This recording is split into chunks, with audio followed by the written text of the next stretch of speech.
Klischees gibt es überall in jeder Kultur und manchmal steckt da auch ein Funken Wahrheit drin, aber oft wird natürlich maßlos übertrieben und es wird ein Bild von einer bestimmten Gruppierung geschaffen, was nicht immer sehr positiv ist. In diesem Video möchte ich auf ein paar typisch deutsche Klischees eingehen und sie auflösen. Lass uns also direkt loslegen. Klischee Nummer 1. Die Deutschen sind immer pünktlich. Zugegeben, dieses Klischee ist sehr positiv, aber wir können diesem nicht wirklich gerecht werden. Ja sicher, es gibt bestimmte Bereiche, wo Pünktlichkeit erwartet wird und da sind wir natürlich auch pünktlich. Zum Beispiel auf der Arbeit oder bei Terminen oder bei Vorstellungsgesprächen. Das wird in deinem Land vermutlich auch so sein. Aber wenn wir uns mit Freunden verabreden, ist es mir schon so oft passiert, dass ich warten musste. Und auch ich hatte früher meine Zeitplanung manchmal nicht ganz unter Kontrolle und habe mich verspätet, weil ich zum Beispiel ein verspätetes Kundengespräch hatte oder ich nicht pünktlich von der Arbeit wegkam und so weiter. Die Gründe können vielfältig sein. Das alles kann passieren. Obwohl ich persönlich finde, dass Pünktlichkeit zeigt, dass man die Zeit des anderen respektiert, so kann es natürlich dennoch vorkommen, dass man sich verspätet. Ich versuche zum Beispiel immer pünktlich zu sein und lasse Leute ungerne warten und andersherum mag ich es auch nicht, wenn man mich warten lässt. Das bedeutet aber nicht, dass alles und jeder in Deutschland deshalb pünktlich sein muss. Siehe die Deutsche Bahn.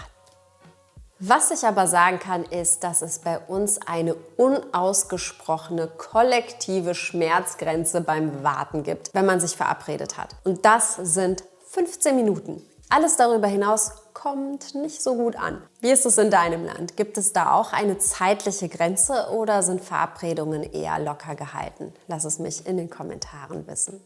Kommen wir zum zweiten Klischee. Und das ist, dass die Deutschen keinen Humor haben. Dieses Klischee finde ich besonders nervig. Humor ist immer subjektiv. Was einer lustig findet, findet der andere unlustig. Aber das bedeutet nicht, dass die Deutschen nicht lustig sein können. Ich habe zum Beispiel viele Freunde, die unglaublich witzig sind und mit denen ich Tränen lachen kann. Ich habe also Menschen in meinem Freundeskreis, die einen unglaublich tollen Humor haben. Also lasst euch nicht von diesem Klischee in die Irre führen. Es gibt hier durchaus Menschen, mit denen man herzhaft lachen kann.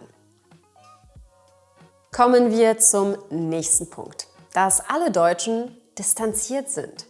Und ja, verglichen mit anderen Ländern kann ich verstehen, woher dieser Gedanke kommt und warum das viele so sehen. Aber das ist nur oberflächlich so. Am Anfang geben die Deutschen, wenn sie jemanden nicht kennen, nur wenig von sich preis. Also das heißt, sie sprechen nur wenig über sich oder sind oft etwas zurückhaltender. Und ja, manchmal braucht man auch ein bisschen länger, bis das Eis gebrochen ist. Aber wenn man dann einmal die Hürde überwunden hat, kann man tolle Freundschaften mit sehr loyalen, zuverlässigen und tollen Menschen knüpfen.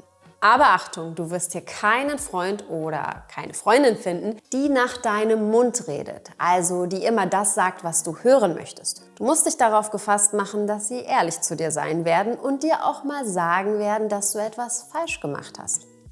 Manche finden das verletzend, ich persönlich weiß diese Eigenschaft bei meinen Freunden zu schätzen. Ich möchte, dass sie ehrlich zu mir sind und mir die Meinung sagen, wenn ich etwas falsch sehe oder falsch mache. Feedback ist immer wichtig, vor allen Dingen, wenn es gut gemeint ist und wenn es von Freunden kommt. Auch wenn es manchmal wehtut. Wie siehst du das? Bist du jemand, der deinen engen Freunden auch mal die Meinung sagen kann? Oder lässt du es, weil du sie nicht verletzen möchtest? Lass es mich in den Kommentaren wissen. Kommen wir zum nächsten Klischee. Wenn man Leute fragt, die nicht aus Deutschland kommen, dann höre ich immer wieder viele sagen, dass Deutsche keinen Smalltalk machen. Hier kommt es aber auf das Thema an. Smalltalk für uns ist zum Beispiel das Wetter oder Sport. Und je nachdem, wie gut wir jemanden kennen, auch die Freizeitplanung und das Thema Urlaub oder Familie. Aber nicht, wenn jemand Unbekanntes vor uns steht. Wir reden also weniger über die Familie, das Privatleben oder finanzielle Sachen. Oft entsteht bei uns Smalltalk passend zur Situation. Zum Beispiel, eine Mutter ist auf dem Spielplatz und kommt mit anderen Eltern ins Gespräch. oder ähnliches. Also, wir sind Smalltalk gegenüber nicht abgeneigt. Es kommt einfach nur auf das Thema an und mit dem Thema Wetter kann man wirklich niemals was falsch machen. So, und damit sind wir auch schon beim letzten Klischee oder besser gesagt Mythos, nämlich, dass man auf den Autobahnen in Deutschland ohne Speedlimit fahren kann, also ohne Geschwindigkeitsbegrenzung.